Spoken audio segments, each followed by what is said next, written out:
Hi everyone, welcome to Siddharth Edu. तो आज की वीडियो में हम लोग जो है बिहार एसएससी का प्रीवियस ईयर जो क्वेश्चन आया हुआ है, पहले एग्जाम में जो आया हुआ था उसका हम लोग सॉल्यूशन देखेंगे।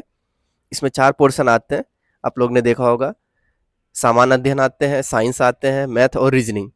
तो मैं आज के वीडियो में जो है सामान्य अध्ययन और विज्ञान का टोटल सॉल्यूशन जो है डिटेल में आज देखते हैं हम लोग। आप लोग प्लीज चैनल को सब्सक्राइब कर लीजिएगा और चैनल को शेयर कीजिएगा और कमेंट कीजिएगा, जिससे कि मुझे भी पता चले जो कि मैं वीडियो कैसा बना रहा हूँ। इसमें और भी यदि आपको कोई इंप्रूवमेंट की जरूरत लगे तो आप लोग कमेंट करके बताइएगा जरूर। चलिए अपना वीडियो स्टार्ट करते हैं। तो सबसे पहला क्वेश्चन है,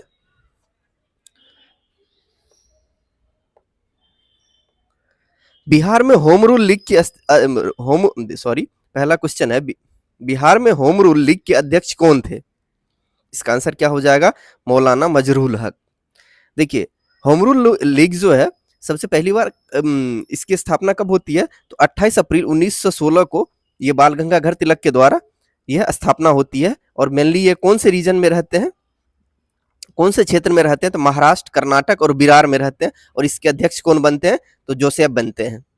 फिर सितंबर 1916 में जो है एनी बेसेंट के द्वारा जो है उनके द्वारा होम रूल लीग की स्थापना होती है। और जो है ये बाकी मतलब बाकी जो पूरे बिहार के रीजन रहते हैं, महाराष्ट्र, कर्नाटक और बिहार के अलावा वाले रीजन में, वहां पे जो है यह होम रूल लीग बनता है। और इसके अध्यक्ष कौन रहते हैं? तो एनी बेसेंट खुद जो है इसके अध्यक्ष रहते हैं। अब पूछ रहा बिहार में होम रूल लीग के अध्यक्ष कौन थे? तो उनका नाम था मजरूल हक, मौलाना मजरूल हक। और यह कब बनता है? तो 16 दिसंबर 1916 में बांकीपुर पटना में इसकी स्थापना होती है। और ये जो है होम रूल लीग जो है इसकी दूसरा केंद्र कहाँ था? पहला केंद्र तो बांकीपुर पटना था, दूसरा केंद्र कहाँ पे था? तो मुजफ्फरपुर में था। और इसके अध्यक्ष कौन थे? तो इसके अध्यक्ष थे जनकधारी प्रसाद जो थे, यह मुजफ्फरपुर में जो केंद्र था उसके अध्यक्ष थे। फिर क्वेश्चन नंबर 2 है, अनुदैर्ध्य तरंग कौन सी है? तो अनुदैर्ध्य तरंग कौन सी है? वह जो है भूकंप की तरंगे जो होती है, जब जो अर्थक्वेक भूकंप जो आता है उसमें जो तरंग जो आता है उसे क्या बोलते हैं? अनुदैर्ध्य तरंग। देखिए यहाँ पे मैं डायग्राम के साथ आपको समझा दे रहा हूँ। अनुदैर्ध्य तरंग क्या होता है? जो कि अनुदैर्ध्य तरंग का मीनिंग होता है लॉन्गिट्यूडनल वेव, जिसमें क्या होता है, जो कि वेव देखते होंगे, वेव का जो मोशन जो हो रहा है ये जिस डायरेक्शन में हो रहा है, पार्टिकल का भी डायरेक्शन जो है इसी डायरेक्शन में होता है, उसे क्या बोलते हैं? अनुदैर्ध्य तरंग बोलते हैं। और अनुप्रस्थ तरंग क्या होता है? जो कि ट्रांसवर्स वेव क्या होता है? जब यदि वेव मोशन का जो वेव मोशन जो है जिस डायरेक्शन में हो रहा है, पार्टिकल जो वाइब्रेट कर रहा है अपने पोजीशन पे, यह दोनों एक दूसरे के 90 डिग्री पे हो, देख रहे हैं इस तरीके से जा रहा है वेव मोशन, और पार्टिकल अपने पोजीशन पे जो वाइब्रेट कर रहा है वह इस दोनों के बीच में कितना एंगल है, कितने डिग्री का कोण बनाता है? तो 90 डिग्री का कोण बनाता है। उसे क्या बोलते हैं? अनुप्रस्थ तरंग बोलते हैं। इसका आंसर क्या हो जाएगा? ऑप्शन डी, भूकंप की तरंग। देखिए मैं डायग्राम के भी साथ सोच रहा हूं समझा दूं, जो कि समझना आसान रहेगा। फिर क्वेश्चन नंबर 3 है, नेशनल इंस्टीट्यूट फॉर इम्यूनोलॉजी कहाँ स्थित है? तो यह कहाँ पे स्थित है? नई दिल्ली में है। और यह इसकी स्थापना कब होती है? तो 1981 ईस्वी में जो है इसकी स्थापना होती है। फिर इसके बाद अपना क्वेश्चन नंबर 7 आता है। इसके बीच में जो है मैथ का क्वेश्चन है, रीजनिंग का आप लोग पॉज करके सॉल्व कर सकते हैं। क्वेश्चन नंबर 7 आता है, मोरक्को की राजधानी क्या है? तो मोरक्को का राजधानी कहां पे है? तो रबात जो है यह मोरक्को की राजधानी है। फिर क्वेश्चन नंबर 8 है, आशा की धातु। तो आशा की धातु किसे बोलते हैं? यूरेनियम को जो है आशा की धातु बोलते हैं। यूरेनियम का एटॉमिक नंबर और एटॉमिक मास क्या होता है? तो यूरेनियम का एटॉमिक साइन क्या होता है? यू होता है। और इसको एटॉमिक नंबर क्या है? 92। और एटॉमिक मास जो है, द्रव्यमान मास, यह जो है 295 होते हैं। इसे आशा की धातु क्यों बोलते हैं? इसके पीछे का कारण यह है, ऊर्जा के मामले में इसकी विशाल क्षमता है, इस वजह से इसे जो है ऊर्जा के मामले में इसकी विशाल क्षमता होने की वजह से इसे आशा की धातु, उम्मीद के धातु के रूप में ये माना जाता है। इसके पास बहुत ज्यादा एनर्जी है, हमें इसका बहुत ज्यादा काम आएगा, हमें ऊर्जा के प्रोडक्शन करने में, उत्पन्न करने में, तो इस वजह से इसे आशा की धातु कहा जाता है। फिर अपना क्वेश्चन नंबर 10 है, सुपर सीरीज कोरिया ओपन महिला बैडमिंटन 2017 किसने जीता? यह देखिए यह करंट का क्वेश्चन है, इसे याद करने की जरूरत नहीं है, बट मैं आंसर बता दे रहा हूं, उस टाइम में पीवी सिंधु थी। फिर क्वेश्चन नंबर 11 है, क्लोरोफिल में कौन सा तत्व पाया जाता है? जो कि देखते होंगे पत्ती का लाल हरा कलर क्यों होता है? कोई भी प्लांट पौधा में पत्ती का हरा कलर होने का रीजन क्या होता है? क्लोरोफिल की वजह से हरा होता है। उसमें कौन सा तत्व पाया जाता है? तो क्लोरोफिल में जो है वो जो है मैग्नीशियम पाया जाता है, जिसका एटॉमिक साइन क्या होता है? तो Mg होता है। मैग्नीशियम होता है, इसका एटॉमिक नंबर कितना होता है? 12 होता है एटॉमिक नंबर। सोडियम का एटॉमिक साइन क्या होता है? तो Na होता है, इसका एटॉमिक नंबर क्या होता है? तो 11 होता है। नाइट्रोजन का क्या होता है? N होता है और एटॉमिक नंबर कितना होता है? 7 होता है। मैग्नीज कितना होता है? Mn होता है। मैग्नीज का एटॉमिक साइन जो है Mn होता है। फिर यहीं पे एक और चीज बता दे रहा हूँ, हेमोग्लोबिन जो होता है हमारा ब्लड में, हेमोग्लोबिन में कौन सा तत्व होता है? तो आयरन होता है, Fe होता है। ये भी आपसे पूछा जा सकता है, जो कि हेमोग्लोबिन में कौन सा तत्व पाया जाता है? तो वह जो है आयरन पाया जाता है। फिर अपना क्वेश्चन नंबर 14 है, 14।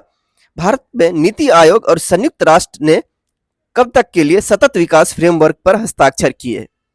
यह कब किया गया था? 2018 से लेकर 22 तक के लिए। और यह हस्ताक्षर हुआ कब था? तो जनवरी 2019 में यह हस्ताक्षर हुआ था। फिर क्वेश्चन नंबर 15 है, वर्ष 2015 से 16 में भारत में चना का सबसे बड़ा उत्पादक राज्य कौन सा था? तो चना का सबसे बड़ा उत्पादक राज्य कौन सा था? तो वह था मध्य प्रदेश था। ये भी देखिए करंट का क्वेश्चन है, कारण है 2015-16 का बात पूछ रहा है भैया, उस टाइम एग्जाम हुआ था इस वजह से। फिर क्वेश्चन नंबर 16 है, स्थानीय पवन मिस्टल में विस्फोट कहाँ हुई? तो यह कहाँ हुई थी? तो फ्रांस में हुई थी। ये सब सीधे जीके के क्वेश्चन है। फिर क्वेश्चन नंबर 17 है, भारत में हर रोड डोमर मॉडल किस पंचवर्षीय योजना पर आधारित है? तो यह किस पंचवर्षीय योजना पे आधारित है? यह तो है प्रथम पंचवर्षीय योजना, जो इस पे आधारित है। प्रथम पंचवर्षीय योजना कब से कब तक हुई थी? 1951 से लेकर 1956 तक जो है यह प्रथम पंचवर्षीय योजना हुई थी। और टोटल अभी तक कितने पंचवर्षीय योजना हो चुके हैं? तो वह जो है टोटल 12 पंचवर्षीय योजना हो चुके हैं। अंतिम पंचवर्षीय योजना कब हुआ था? 2012 से लेकर 2017 के बीच में। फिर अपना क्वेश्चन नंबर 19 है, मेरे सपनों का भारत पुस्तक किसके द्वारा लिखी गई थी? तो यह जो है महात्मा गांधी के द्वारा जो है, राष्ट्रपिता महात्मा गांधी के द्वारा जो है मेरे सपनों का भारत पुस्तक लिखा गया था। फिर क्वेश्चन नंबर 20 है, द मैन बुकर पुरस्कार 2017 किसने जीता? तो ये भी देखिए करंट का क्वेश्चन है, तो मैं आंसर बता दे रहा हूं। तो यह जो है जॉर्ज साउंड्स जो है द मैन बुकर पुरस्कार 2017 जीता गया था इनके द्वारा। फिर क्वेश्चन नंबर 22 है, वायु प्रदूषण का सूचक कौन सा है? तो वायु प्रदूषण का सूचक कौन है? वह जो है लाइकेन जो है, वह जो है वायु प्रदूषक का सूचक होता है, इंडिकेटर होता है। अब देखिए लाइकेन कैसा होता है, तो आप लोग देखते होंगे जब बरसात के टाइम में, नहीं तो वैसे भी थोड़ा यदि मौसम गीला हो उस टाइम में क्या होता है, पेड़ पौधे पे इस तरीके से ग्रो कर जाता होगा फंगस जैसा, यही क्या होता है? लाइकेन इसको बोलते हैं।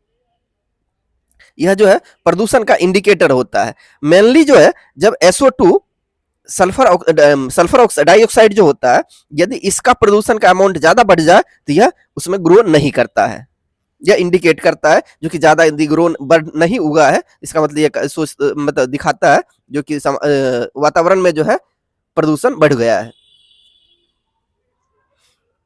फिर अपना क्वेश्चन नंबर 23 है, व्यास सम्मान 2017 से किसे सम्मानित किया गया? इसका आंसर क्या हो जाएगा? ममता कालिया। यह भी करंट का क्वेश्चन है।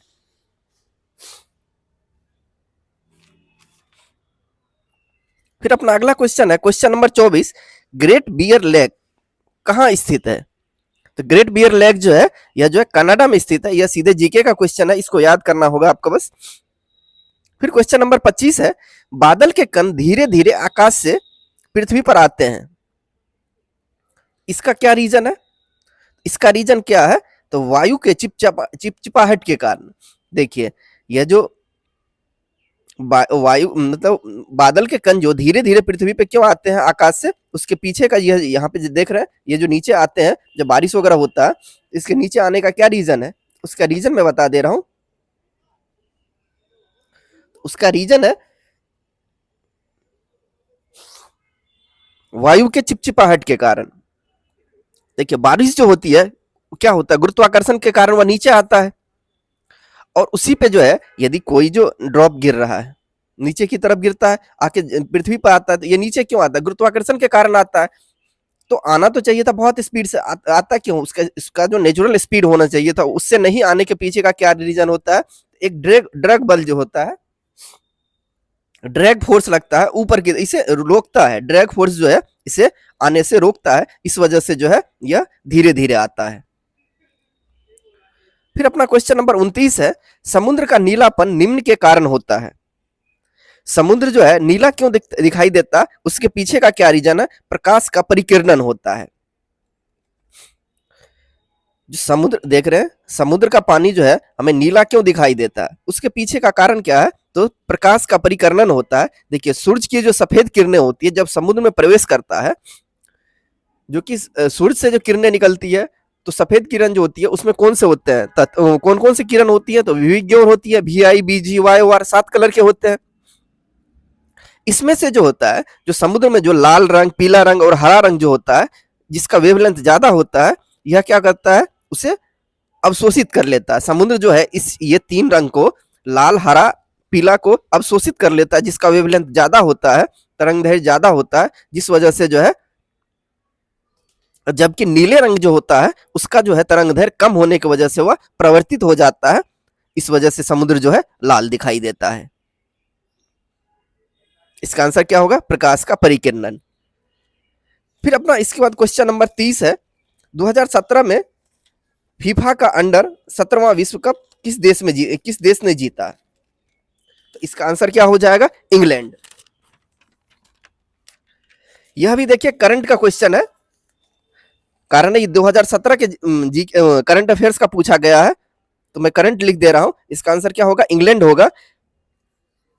लेकिन 2023 का अंडर 17 फीफा विश्व कप जो है किसके द्वारा जीता गया था, तो जर्मनी के द्वारा जीता गया था, और ये कब, 2023 में।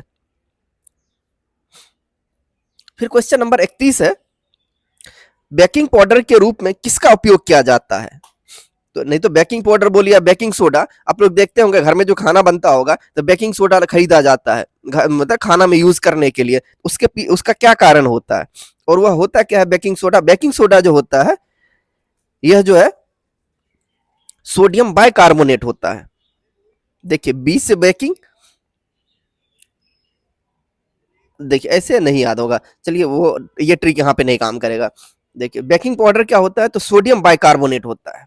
सोडियम बाइकार्बोनेट का फॉर्मूला क्या होता है, NaHCO3, जो कि आप लोग देखिए इस फोटो में देखिए, ये केक है, दोनों केक है, इसमें जब बेकिंग सोडा यदि यूज किए हैं, तो ये क्या हो गया, ज्यादा से ज्यादा ये फूल गया, और इसमें बेकिंग सोडा यूज नहीं करते तो ये फूला हुआ कम है। तो बेकिंग सोडा क्यों करते हैं, जो कि फ्लफी होने के लिए, फूल जाने के लिए, केक वगैरह में यूज कर सकते हैं, ब्रेड में यूज करते हैं, क्यों, क्योंकि वह CO2 का प्रोडक्शन बढ़ा देता है और वह फूल जाता है।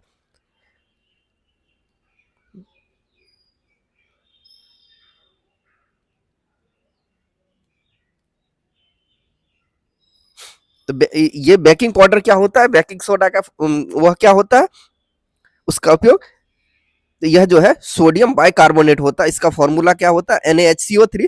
एक होता है वॉशिंग सोडा, ये भी मैं बता दे रहा हूं, यहाँ पे नाम दिया हुआ है, वॉशिंग सोडा जो होता है, वॉशिंग सोडा का क्या नाम होता है, तो सोडियम कार्बोनेट होता है, इसका फॉर्मूला होता है Na2CO3।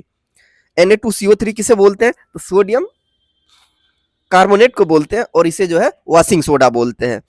सोडियम क्लोराइड आप लोग तो जानते होंगे, घर में जो नमक खाते हैं इसे क्या बोलते हैं, सोडियम क्लोराइड बोलते हैं। फिर अपना क्वेश्चन नंबर 36 है, यह क्या बोल रहा है, बिहार सरकार द्वारा शुरू की गई हर घर बिजली योजना यह कब शुरू हुआ था, यह हर घर बिजली योजना यह कब शुरू हुआ था, यह जो है नवंबर 2016 में शुरू हुआ था। यह 7 निश्चय योजना के तहत जो है यह स्कीम लाया गया था, हर घर बिजली। यह बिहार के मुख्यमंत्री नीतीश कुमार जी के द्वारा जो है यह योजना लाया गया था। फिर अपना अगला क्वेश्चन है 36 के बाद क्वेश्चन नंबर 39,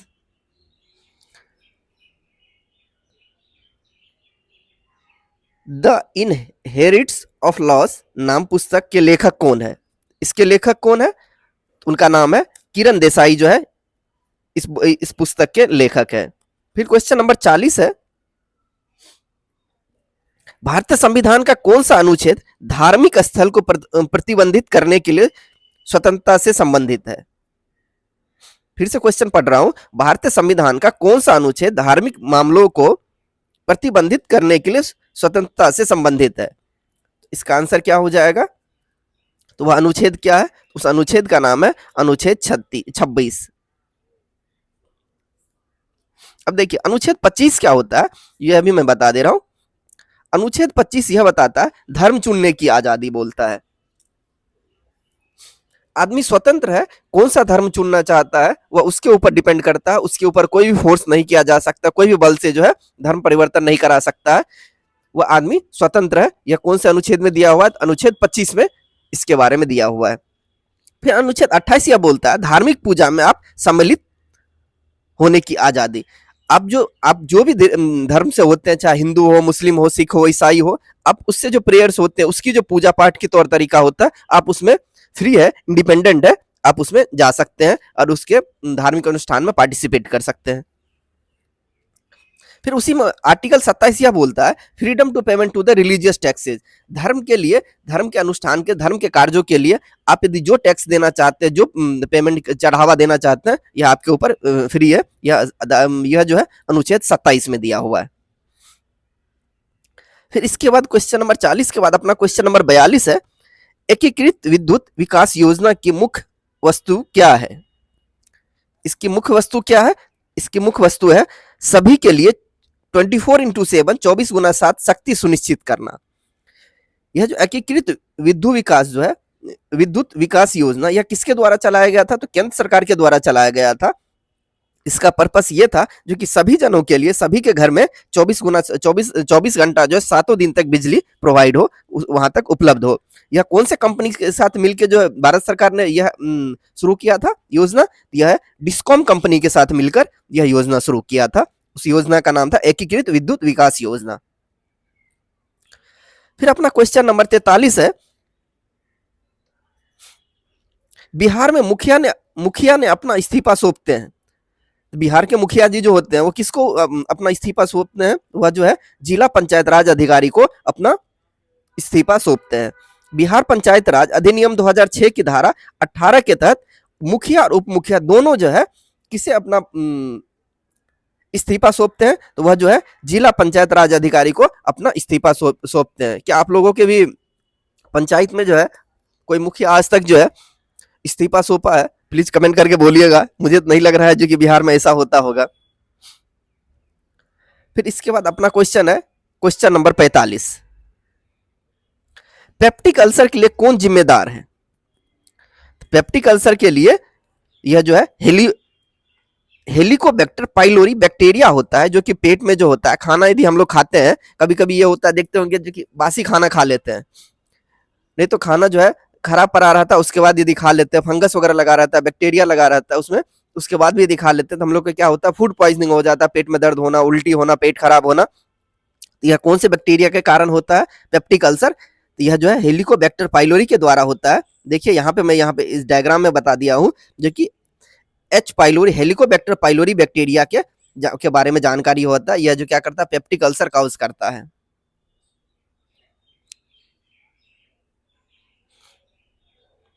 इसके बाद अपना क्वेश्चन है 45 के बाद क्वेश्चन नंबर 50, वर्ष 2017-18 में वैश्विक प्रतिस्पर्धात्मक सूचकांक में भारत की रैंक है? तो उस टाइम में रैंक क्या था? 40वां रैंक था वैश्विक प्रतिस्पर्धात्मक सूचकांक में। अभी जो वर्तमान में यदि पूछा जाएगा 2023 में भारत का प्रतिस्पर्धात्मक रैंक क्या था, तो क्या है? तो वह जो है 40वां रैंक है। यह करंट का क्वेश्चन था और मैं करंट से रिलेटेड मैं आपको यहाँ पे बता दे रहा हूं। फिर 50 के बाद है question number 51, the white tiger पुस्तक के लेखक है। द व्हाइट टाइगर पुस्तक के लेखक कौन है? उनका नाम है अरविंद अदिगा। अरविंद अदिगा जो है इन्होंने द व्हाइट टाइगर नाम की पुस्तक को लिखा है। फिर क्वेश्चन नंबर 52 है, निम्नलिखित में से कौन दक्षिण बिहार में स्थित है? तो दक्षिण बिहार में कौन सा जिला स्थित है, ये देखिए यहाँ पे मैं आपको बिहार का नक्शा ही ला के दे देता हूँ। तो यह जो है इसका नाम जाएगा गया। देखिए उत्तर है, उत्तर, दक्षिण, पूरब और पश्चिम, इसमें क्या आ रहेगा, गया आ जाएगा। देखिए रोहतास, औरंगाबाद, गया, यह दक्षिण में आया। आरा पूछ रहा है, आरा किधर आएगा, ये पटना के पास होगा। आरा या भोजपुर यही है पटना के पास, ये किधर आ जाएगा, पश्चिम में आ जाएगा। फिर पूर्णिया पूछेगा तो पूर्णिया यहाँ पे है आपको, पूर्णिया जो है पूरब में आ जाएगा। राजगीर है, राजगीर नालंदा में है। तो यह जो है यह भी लगभग, ये देखिए ये इससे नीचे जो है, इससे ऊपर उत्तर होता और ये उत्तर होगा, इससे ऊपर, इससे नीचे दक्षिण हो गया। तो दक्षिण में भी ये इसमें आएगा, लेकिन ये सेंट्रल पार्ट में आता है। तो यहाँ पूछ के आ रहा है दक्षिण में, तो सबसे ज्यादा दक्षिण में कौन है, ऑप्शन के हिसाब से गया है। और आप लोग ये भी याद कर लीजिएगा जो कि उत्तर में कितने जिले जो है जो कि एक सीमा लगाते हैं, और दक्षिण में कितने सीमा लगाते हैं, और पूरब में और पश्चिम में दूसरे राज्य से कितना सीमा लगता है जिले का।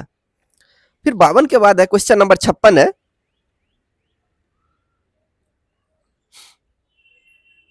क्वेश्चन नंबर 56 में क्या बोल रहा है, भारतीय वन्य जीव संस्थान किस स्थान पर स्थिर है। क्वेश्चन नंबर 56 है, भारतीय वन्य जीव संस्थान किस स्थान पर स्थित है। तो यह कहां पे है, तो यह जो है देहरादून में, उत्तराखंड में है, उत्तराखंड। भारतीय वन्य जीव संस्थान, इसकी स्थापना कब होती है, 1982 में होती है। और यह किस स्थान पे है, तो यह जो है देहरादून उत्तराखंड में है। फिर क्वेश्चन नंबर 57 है, भारत में मान्यता प्राप्त राष्ट्र पार्टी कौन सी नहीं है। इसका आंसर क्या हो जाएगा, समाजवादी पार्टी। अब देखिए मैं यहाँ पे अभी पहले बोल दे रहा हूँ, करंट का ये क्वेश्चन है उस टाइम के हिसाब से, प्लीज अच्छे से आप लोग एक बात को सुन लीजिएगा, यह करंट अफेयर्स का क्वेश्चन है उस टाइम के हिसाब से जब पेपर हुआ था।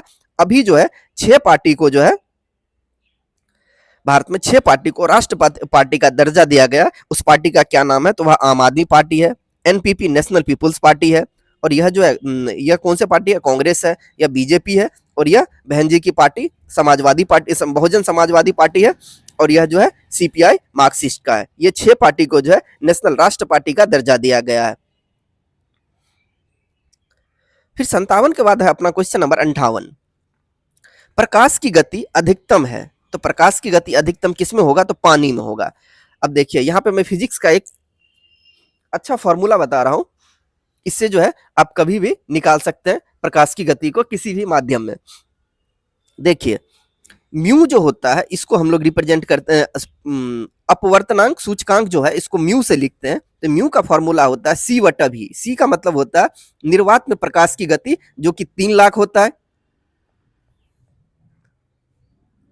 और माध्यम में गति। अब पूछ रहा प्रकाश की गति अधिकतम किस माध्यम में बोल रहा है, तो अब क्या करेंगे, हमें तो अपवर्तनांक का मान चाहिए तभी तो निकाल पाएंगे। इसको यदि यहां देंगे और ये कहां आएगा, नीचे आएगा, तो 3 लाख बटा म्यू आएगा, बटा म्यू, तब तो माध्यम में गति निकालेंगे। समझ रहे होंगे आप लोग। अब पूछ रहा है किसमें अधिक होगा, तो पानी का जो है सबका मैं म्यू बता दे रहा हूं। तो पानी का म्यू क्या होता है, 1.33 होता है, नाइलॉन का 1.53 होता है, ग्लास का क्या होता है 1.5 होता है, और तारपीन तेल का 1.47 होता है। आप लोग जो है बस ये 2 को याद कर लीजिएगा, कारण है ये एग्जाम में बहुत बार पूछा गया है। हवा में होता है म्यू का वैल्यू 1 होता है, और पानी में होता है 4/3 जिसको बोलते हैं 1.33, और ग्लास में होता है 3/2 1.5 होता है। अब यहाँ पे क्या पूछ रहा है, ज्यादा, इसको ज्यादा करेंगे तो म्यू को कम करना पड़ेगा। तो सबसे कम म्यू किसका है, वह जो है पानी का, देखिए 1.3 है, इसलिए आंसर क्या हो जाएगा, पानी हो जाएगा। फिर क्वेश्चन नंबर 59 है, इलेक्ट्रिक अलार्म में मुख्य रूप से किस सेल का उपयोग किया जाता है। तो इलेक्ट्रिक अलार्म में जो है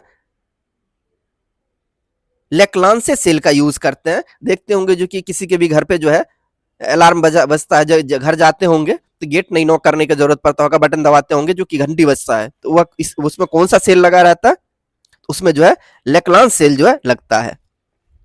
फिर अपना क्वेश्चन नंबर 64 है, आईने सिकंदरी नाम पुस्तक के लेखक थे, यह किसके द्वारा लिखा गया था, यह जो है अमीर खुसरो के द्वारा लिखा गया था। यह जो है सिकंदर के जीवनी के बारे में इसमें बताया गया है। आईने सिकंदरी पुस्तक किसके द्वारा लिखा गया है? देखिए मैं जो ये क्वेश्चन बता रहा हूं इसमें से सोचिए कुछ क्वेश्चन आपको टीचर वाले क्वेश्चन में भी रिपीट होगा, इसलिए आप लोग अच्छे से देखिएगा। आईने सिकंदरी के पुस्तक के लेखक कौन थे? अमीर खुसरो थे। और इस पुस्तक में जो है सिकंदर जो थे उसके जीवनी के बारे में बताया गया है। फिर क्वेश्चन नंबर 66 है, निम्नलिखित जैसे कि अरावली अवशिष्ट पर्वत से संबंधित है उसी प्रकार शिवालिक भी संबंधित है। तो शिवालिक किससे संबंधित है? वह जो है मोरे पहाड़ से जो है संबंधित है। फिर उसके बाद क्वेश्चन है क्वेश्चन नंबर 67। क्वेश्चन नंबर 67 बता रहा है निम्नलिखित में से किस क्षेत्र को डोलड्रम्स की बेल्ट कहा जाता है? तो डोलड्रम की बेल्ट किसे कहा जाता है? वह जो है भूमध्य रेखा को जो है डोलड्रम्स का बेल्ट कहा जाता है। अब देखिए मैं आपको यहाँ पे डायग्राम से समझा देता हूं। देखिए यह जो इक्वेटर होता है भूमध्य रेखा पे क्या होता है? सूरज की किरणें सबसे ज्यादा होता है। आप लोग जानते होंगे जब जो पोल की तरफ जाते हैं, ध्रुव की तरफ, इधर तो टेम्परेचर तो माइनस में रहता चला जाता है। तो भूमध्य रेखा पे जो है सूरज की किरणें सबसे ज्यादा होती है। तो इस वजह से क्या होगा, जब सूरज की किरणें ज्यादा होगी तो वहां का हवा गर्म होगा तो या ऊपर उठेगा, और इस वजह से वहां का दाब जो होता है, वायु दाब जो होता है, निम्न वायु दाब पेटी होने की वजह से इसे डोलड्रम बोला जाता है। सूरज की किरणें ज्यादा होती है, इस वजह से हवा गर्म होने की वजह से उसका जो है प्रेशर जो है, वायु दाब जो है कम हो जाता है, और इस एरिया को क्या बोलते हैं? तो डोलड्रम बोलते हैं। निम्नलिखित में से किस क्षेत्र को डोलड्रम्स की बेल्ट कहा जाता है? तो वह जो है भूमध्य रेखा को जो है डोलड्रम्स की बेल्ट कहा जाता है।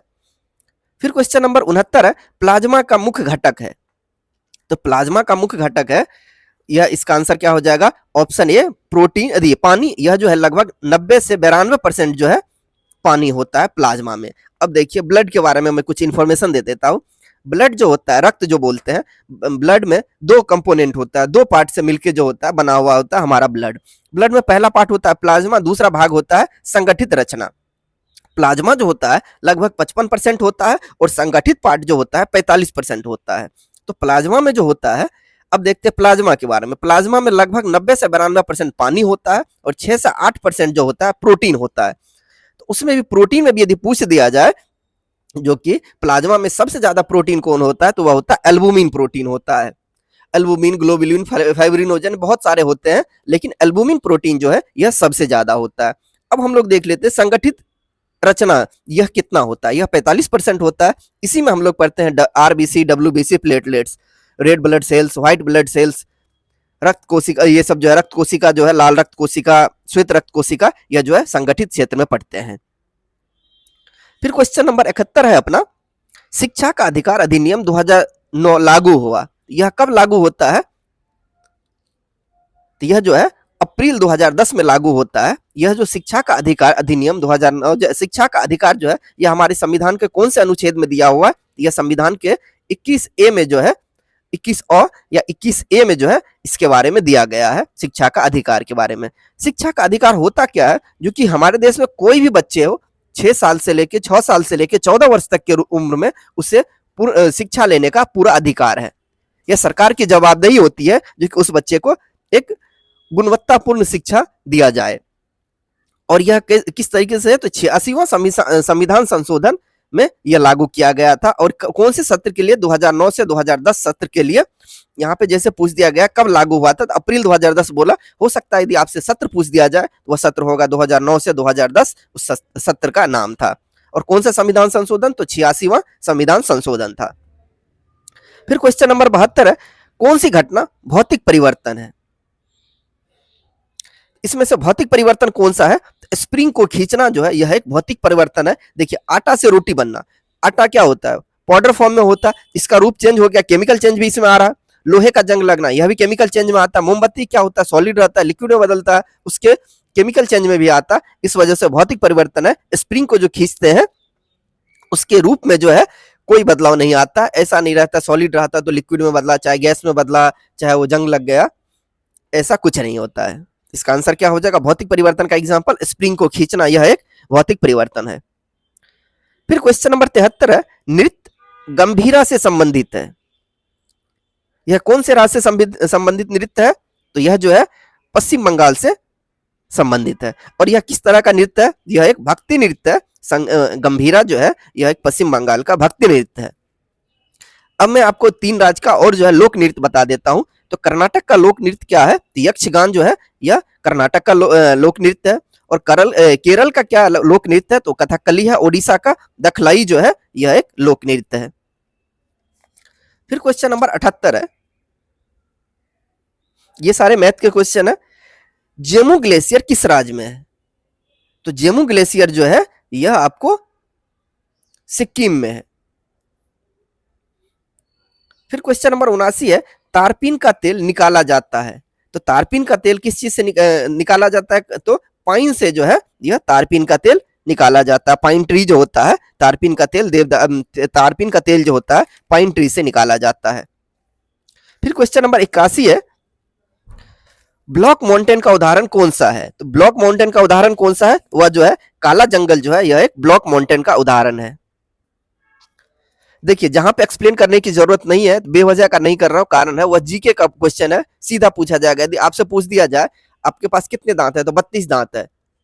सीधे 32 तो 32 ही बोल सकते हैं ना, ऐसा नहीं है जो कि उसमें कुछ और। यदि आपसे पूछ दिया जाए भारत की राजधानी क्या है? दिल्ली है। तो इस वजह से जो फैक्चुअल चीजें हैं उसे मैं फैक्चुअल के फॉर्म में ही बता रहा हूं। फिर क्वेश्चन नंबर 87 है, ये सब मैथ के हैं, रीजनिंग के हैं। Question number 87, national green tribunal की स्थापना किस वर्ष की गई? तो नेशनल ग्रीन ट्रिब्यूनल की स्थापना कब की जाती है? तो 2010 में जो है नेशनल ग्रीन ट्रिब्यूनल की स्थापना होती है। यह जो नेशनल ग्रीन ट्रिब्यूनल की स्थापना किस लिए किया जाता है? यह पर्यावरण से संबंधित मामलों के लिए किया गया था, नेशनल ग्रीन ट्रिब्यूनल की स्थापना। तो सबसे पहली बार किसके द्वारा किया गया था वर्ल्ड लेवल पे, वैश्विक स्तर पे? तो ऑस्ट्रेलिया के द्वारा। दूसरी बार सेकंड नंबर पे कौन आता है? न्यूजीलैंड। और भारत जो है जो कि नेशनल ग्रीन ट्रिब्यूनल की स्थापना में तीसरे नंबर पे भारत आता है। फिर उसके बाद क्वेश्चन नंबर 88 है, ये देखिए यह करंट अफेयर्स का क्वेश्चन है, इसको याद करने का कोई मकसद नहीं है, कोई जरूरत नहीं है। फिर क्वेश्चन नंबर 89 है, बलवंत राय मेहता समिति कब नियुक्त हुई?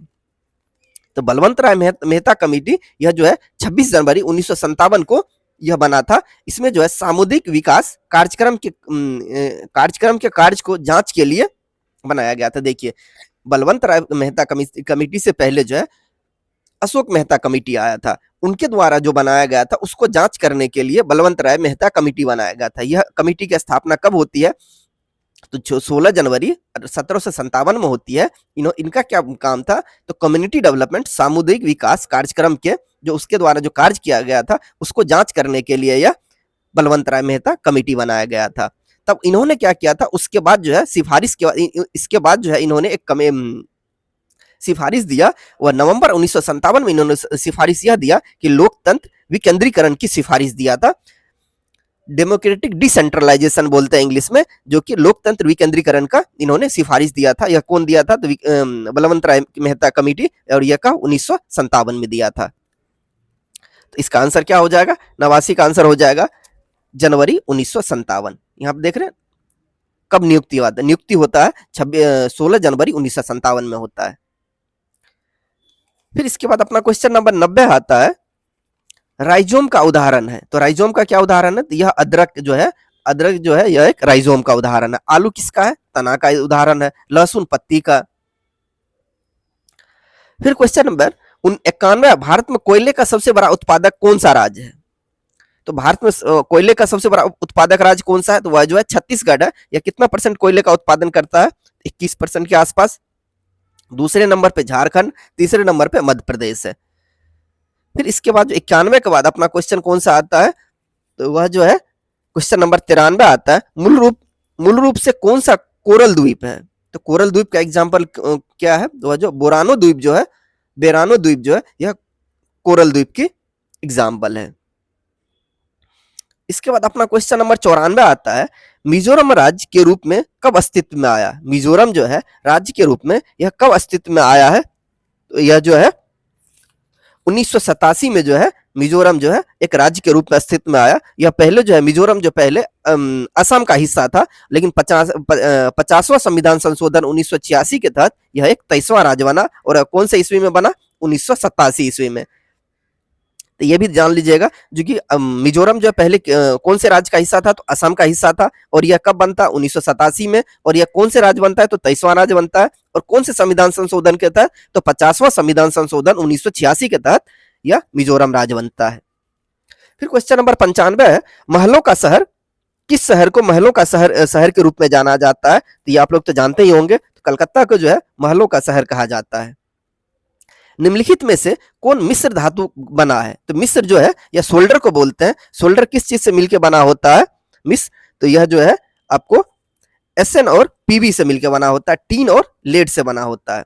शीशा का एटॉमिक साइन क्या होता है? तो पीबी होता है, लेड होता है, इसको बोलते हैं लेड, और ये क्या होता है? Tin, SN. एटॉमिक साइन क्या होता है? SN plus PV. देखिए हो सकता है आपको क्वेश्चन में एसएन प्लस पीवी भी पूछ दिया जाए, ये ध्यान में रखिएगा, नहीं तो मिश्र धातु पूछ दिया गया, नहीं तो यहाँ पे सोल्डर पूछ दिया जाता। तो सोल्डर किस चीज से मिलकर बना है? तो एसएन प्लस पीवी से, टीन और सीसा से मिलकर यह बना हुआ है। फिर क्वेश्चन नंबर 97 है। 97 क्वेश्चन क्या कह रहा है? राष्ट्रीय ग्रामीण आजीविका मिशन किस स्थान से शुरू किया गया था? तो यह कहां से शुरू किया गया था? तो यह जो है आपको बांसवाड़ा राजस्थान से जो है राष्ट्रीय ग्रामीण आजीविका मिशन शुरू किया गया था। और यह कब हुआ था शुरू? तो 3 जून 2011 में। किसके द्वारा? तो सोनिया गांधी जी के द्वारा जो है शुरू किया गया था। इसका पर्पस क्या था? गरीब को स्वरोजगार दिलाने का यह उद्देश्य था, जो कि जो है गरीब लोगों को स्वरोजगार, जो कि खुद से रोजगार दिलाने का यह मकसद किया गया था। फिर क्वेश्चन नंबर 99 है, सरस्वती सम्मान 2016 से किसे सम्मानित किया गया? तो यह किसे सम्मानित किया गया था? महाबलेश्वर सेल को जो है यह सरस्वती सम्मान 2016 से सम्मानित किया गया था। यह भी आपका करंट का क्वेश्चन है। फिर क्वेश्चन नंबर 100 है, भारत में राष्ट्रीय मल्टी कमोडिटी एक्सचेंज का मुख्यालय कहाँ है? तो यह कहाँ पे है? तो यह जो है अहमदाबाद में जो है राष्ट्रीय मल्टी कमोडिटी एक्सचेंज का मुख्यालय है। फिर क्वेश्चन नंबर 101 है, कुतुब मीनार का निर्माण किसके द्वारा किया गया था? तो कुतुब मीनार का निर्माण जो है इल्तुतमिश के द्वारा किया गया था। देखिए कुतुब मीनार का नींव कब रखा जाता है? तो 1206 में किया जाता है। और यह किसके द्वारा? देखिए कुतुब मीनार का नींव कब रखा जाता है? तो 1206 ईस्वी में रखा जाता है। और इसकी शुरुआत कौन करते हैं? कुतुबुद्दीन ऐबक जो है कुतुब मीनार का शुरुआत करते हैं। लेकिन इसका पूरा निर्माण जो है इल्तुतमिश के द्वारा करवाया जाता है। और यह जो है 1234 ईस्वी में जो है यह करवाया जाता है। यहाँ पे क्वेश्चन में अच्छे से पढ़िएगा, कुतुब मीनार का निर्माण किसके द्वारा किया गया? तो निर्माण जो है इल्तुतमिश के द्वारा किया गया था। और नींव किसके द्वारा रखा गया था? शुरुआत किसके द्वारा किया गया था? वह जो है कुतुबुद्दीन ऐबक के द्वारा किया गया था। और कौन से ईस्वी में? 1206 में। और निर्माण कब होता है? तो 1234 ईस्वी में होता है। अब देखिए कुतुब मीनार के बारे में और कुछ इंफॉर्मेशन मैं आपको दे देता हूँ, जो कि कुतुब मीनार की ऊंचाई कितनी है? तो 72 मीटर जो है लगभग इसकी ऊंचाई है। और इससे रिलेटेड एक बहुत ही अच्छा इंफॉर्मेशन है, जो कि यह दुनिया का सबसे ऊंचा ऐसा मीनार है जो पक्की ईंट का बना हुआ होता है। जो कि ईंट जो जला हुआ ईंट जो हम लोग क्या करते हैं, जब भट्टी में जो जलता है उसके बाद पक जाता है, तो पके हुए ईंट का बना हुआ दुनिया का सबसे ऊंचा मीनार कौन सा है? तो वह जो है कुतुब मीनार जो है सबसे ऊंचा मीनार है। फिर 102 के बाद आता है क्वेश्चन नंबर 103। बिहार में पंचायत समिति के निर्वाचन सदस्य ने अपना इस्तीफा किसे सौंपा? यह किसे सौंपते हैं अपना इस्तीफा? तो वह जो है पंचायत समिति के प्रधान को जो है अपना इस्तीफा सौंपते हैं। फिर क्वेश्चन नंबर 104 है, चाय की पत्तियों के इलाज के लिए क्या प्रयोग किया जाता है? तो यह जो है जीवाणु का जो है प्रयोग किया जाता है। फिर क्वेश्चन नंबर 107 है, संपूर्ण मानव शरीर में कितनी हड्डियां पाई जाती है? ये तो आप लोग जानते होंगे, 206 हड्डियां जो है संपूर्ण मानव शरीर में, जो एक वयस्क के शरीर में कितनी हड्डियां होती है? तो 206 होती है। जब बच्चा जन्म लेता है तो उस टाइम में उसके शरीर में कितनी हड्डियां होती है? तो 270 हड्डियां होती है। और मैं यहाँ पे जूम कर देता हूँ, रुक जाइए।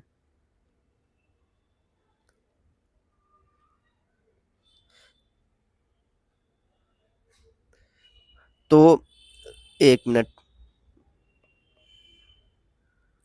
हाँ, तो ये 206 जो है 270 हड्डियां जब बच्चा जन्म लेता है उस टाइम में जो है 270 हड्डियां होती है। लेकिन बाद में जो एक वयस्क के शरीर में कितना हड्डी होती है? तो वह जो है 206 हड्डी होती है। अब देखिए यहाँ पे जो है मैं आपको सारे हड्डी के बारे में बता दे रहा हूँ। टोटल कितने हड्डी है? 206 हड्डी है। एक्सियल बोन होता है 80। अब देखिए यहाँ पे हिंदी में मुझे नहीं मिला था, इसके लिए सॉरी बोल रहा हूँ। एक्सियल बोन जो होता है 80 होता है, अपेंडिकुलर 126 हड्डी होता है। तो एक्सियल बोन में आता है खोपड़ी की हड्डी आता है, थोरेसिक ये क्या बोलते हैं रीढ़ की हड्डी, और वर्टिब्रल को रीढ़ की हड्डी, और ये जो थोरेसिक ये जो होता है काठी जो इसको बोलते हैं, ये जो है ये तीनों मिला के 80 होता है। इसके अलावा जो 126 जो है अपेंडिकुलर हड्डी होती है। आप लोग इसे पॉज करके अच्छे से देख सकते हैं। ये मैंने इसे समझाया है, लेकिन इसमें नहीं मतलब बायो को पढ़ाने में मैंने इसे समझाया है, लेकिन वो इंग्लिश में थोड़ा दिया हुआ है, आप लोग देख सकते हैं। फिर 107 के बाद अपना क्वेश्चन नंबर आता है क्वेश्चन नंबर 108। भारत से बौद्ध धर्म की शुरुआत कश्यप मतंगा ने किस वर्तमान क्षेत्र से की थी? यह जो कौन से क्षेत्र से किया गया था? तो चीन से किया गया था। अब देखिए श्रीलंका में जो बौद्ध धर्म की शुरुआत होती है वो किसके द्वारा होती है? तो अशोक के द्वारा जो होते हैं यह श्रीलंका में बौद्ध धर्म की शुरुआत होती है। उसका उनके पुत्र थे महेंद्र, उनकी पुत्री थी संघमित्रा, इनके द्वारा जो है इन्हें भेजा जाता है कहाँ? श्रीलंका में बौद्ध धर्म की प्रचार प्रसार के लिए भेजा जाता है। इसके बाद अपना क्वेश्चन नंबर 116 है, जो कि वायुमंडल में कार्बन डाइऑक्साइड का प्रतिशत कितना है?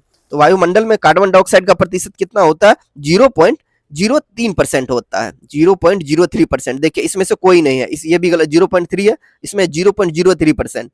इसका आंसर कोई ऑप्शन में से नहीं दिया हुआ है। नाइट्रोजन कितने वातावरण में होते हैं? 78% होते हैं, ऑक्सीजन 21% होते हैं। फिर अपना अगला क्वेश्चन है क्वेश्चन नंबर 121। दूध इसका उदाहरण है। तो दूध किस चीज का उदाहरण है? तो यह एक इमल्सन का उदाहरण है। अब देखिए आपको मैं एरोसोल इमल्सन क्या होता है मैं आपको समझाता हूं। एरोसोल होता है ठोस और द्रव ड्रॉप हवा में गैस में हो, ठोस और द्रव ड्रॉप हवा और गैस में हो, यह जो है एरोसोल होता है। देखिए जब आप लोग अभी ठंडी का मौसम में सुबह में उठते होंगे तो देखते होंगे कुहासा लगा हुआ रहता है। तो इसमें क्या होता है? हवा में जो है जो कि कुहासा क्या होता है? जो कि पानी के बूंदे छोटे छोटे होते हैं, मतलब हवा में जो है पानी का ड्रॉप होना, पानी का बूंद होना, यह एक एरोसोल का एग्जाम्पल है। तो कुहासा हो गया, वही मैंने लिखा ठोस और द्रव ड्रॉप, सॉलिड या द्रव का ड्रॉप हवा और गैस में होना, उसे क्या बोलते हैं? एरोसोल बोलते हैं। इमल्सन क्या होता है? मिश्रित न होने वाले द्रव्यों का मिश्रण। तो इसका ये जो जब यदि दो लिक्विड को मिक्स करेंगे, उसको मिश्रित करेंगे तो वह ना मिले, उसके क्या बोलते हैं? इमल्सन बोलते हैं। इसका एग्जांपल क्या होगा? दूध होगा। जैसे तेल में घी डाल देना, तेल में जो आप जो है पानी डाल दीजिए, चाहे घी डाल दीजिए, सॉरी पानी में जो है घी डाल दीजिए या तेल डाल दीजिए, तो वह क्या होगा? कभी भी मिक्स नहीं होता। यह किसका उदाहरण है? यह इमल्सन का उदाहरण है। फिर क्वेश्चन नंबर 122 है, एक पतली छोटी सुई पानी में तैर सकती है, तो इसका क्या कारण है? जो कि सतही तनाव के कारण, सरफेस टेंशन की वजह से जो है एक छोटी सी सुई जो है तैरती है। फिर अपना क्वेश्चन नंबर 123 है, बिहार में सेवा का अधिकार कानून कब लागू किया गया था? तो सेवा का अधिकार जो है यह बिहार में जो है 25 जुलाई 2011 को लागू हुआ था।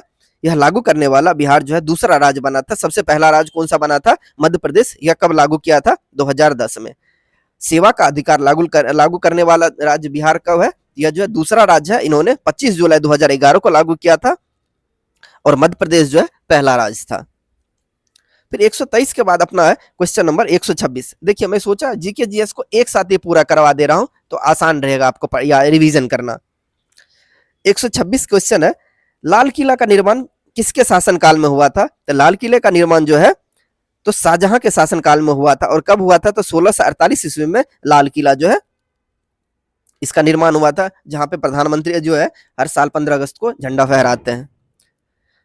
फिर उसके बाद क्वेश्चन नंबर 129 है, मोटर कारों में हेडलाइट में किसका उपयोग किया जाता है? जो कि मोटरसाइकिल हो या 4 व्हीलर हो, तो कोई भी गाड़ी हो, उसके जो है हेडलाइट में जो है हेडलाइट में कौन सा दर्पण यूज होता है? उसमें यूज करते हैं कॉनकेव मिरर या अवतल दर्पण यूज करते हैं। इसका आंसर क्या हो जाएगा? ऑप्शन सी हो जाएगा। जो कि हेडलाइट में यदि पूछा जाए तो कौन सा दर्पण यूज करते हैं? तो अवतल दर्पण यूज करते हैं। और यदि साइड वाले मिरर में जो यूज करते हैं, जो कि कोई भी गाड़ी के साइड वाले मिरर में यूज करते हैं, तो उसमें कौन सा यूज करते हैं दर्पण? तो वह कॉन्वेक्स मिरर यूज करते हैं। और उसका क्या नाम आता है? उत्तल दर्पण जो है साइड वाले दर्पण में यूज करते हैं गाड़ी के। और हेडलाइट में कौन सा दर्पण यूज करते हैं? तो वह अवतल दर्पण यूज करते हैं। 129 के बाद है क्वेश्चन नंबर 130। भारत में किस गवर्नर जनरल ने विलय के सिद्धांत की नीति शुरू किया? विलय के सिद्धांत नीति बोलिए या हड़प नीति, यह किसके द्वारा किया गया था? तो लॉर्ड डलहौजी के द्वारा किया गया था। और यह कब से कब तक गवर्नर रहे थे? 1848 तक। 1848 से 1856 तक इन्होंने हड़प नीति के तहत सबसे पहली बार किसे हड़पा था? तो सतारा को, जैतपुर को, संबलपुर को, ये सीक्वेंस में याद कर लीजिएगा। तो सबसे पहले किसे किसे हड़पा गया था? तो सतारा, जैतपुर, संबलपुर। और विलय का सिद्धांत या हड़प नीति दोनों एक है। और किसके समय में यह शुरू हुआ था? तो लॉर्ड डलहौजी के समय में। अब मैं बता रहा हूं हड़प नीति क्या होता है या विलय नीति क्या होता है। जैसे यदि किसी भी साम्राज्य में राजा की यदि मृत्यु हो जाए और उसका कोई भी संतान ना हो, तो उस साम्राज्य का मालिक कौन हो जाता था? तो अंग्रेज जो है उस साम्राज्य का, उस किंगडम का, उस एम्पायर का मालिक हो जाता था। फिर क्वेश्चन नंबर 132 है, वनस्पति घी के निर्माण में क्या उपयोग होता है? यदि वनस्पति घी बनाते हैं तो उसे बनाने के लिए हाइड्रोजन का इस्तेमाल करते हैं। तेल से यदि घी बनता है, इसमें क्या यूज करते हैं? H2 हाइड्रोजन यूज करते हैं। फिर 133 है, भविष्य का ईंधन किसे कहा जाता है? तो भविष्य का ईंधन जो है हाइड्रोजन को बोला जाता है। इसलिए देखते होंगे हमारे देश के परिवहन मंत्री जो है नितिन गडकरी जी, या बोलते हैं हम लोग हाइड्रोजन फ्यूल की तरफ बढ़ना चाहते हैं, जो कि है फ्यूल के लिए जो ईंधन के रूप में हम लोग हाइड्रोजन की तरफ बढ़ना चाहते हैं, इसलिए इसे जो है भविष्य का ईंधन कहा जाता है। फिर क्वेश्चन नंबर 136 है, भारत में सिल्वर रिवॉल्यूशन किस क्षेत्र से संबंधित है? इसे सिल्वर रिवॉल्यूशन बोलिए या रजत क्रांति बोलिए, दोनों एक ही होता है। और यह किससे संबंधित है? यह जो है अंडे से संबंधित है। दूध के लिए क्या बोलते हैं? श्वेत क्रांति बोलते हैं, जिसके जनक किसे कहा जाता है? वर्गीस कुरियन को बोला जाता है। फिर 136 के बाद अपना क्वेश्चन है क्वेश्चन नंबर 142, कानून द्वारा स्थापित प्रक्रिया संविधान में कहां से लिया गया है? तो यह जो है यह आपको जापानी संविधान से यह लिया गया है। फिर क्वेश्चन नंबर 145 है, मानव शरीर में कितने जोड़े गुणसूत्र पाए जाते हैं? तो गुणसूत्र कितने जोड़े पाए जाते हैं? तो 23 पेयर पाए जाते हैं। यदि केवल गुणसूत्र पूछा जाता तब 46 होता, यदि जोड़े पूछा गया है तो 23 होगा। एक इंसान के अंदर में कितने गुणसूत्र पाए जाते हैं जोड़े में? तो 23, और यदि टोटल पूछा जाए तो 46 होगा। फिर अपना क्वेश्चन नंबर है 146, चंद्रमा से पृथ्वी की औसत दूरी क्या है? तो चंद्रमा से पृथ्वी की औसत दूरी जो है यह जो है 3,84,365 किलोमीटर जो है चंद्रमा से पृथ्वी की दूरी है।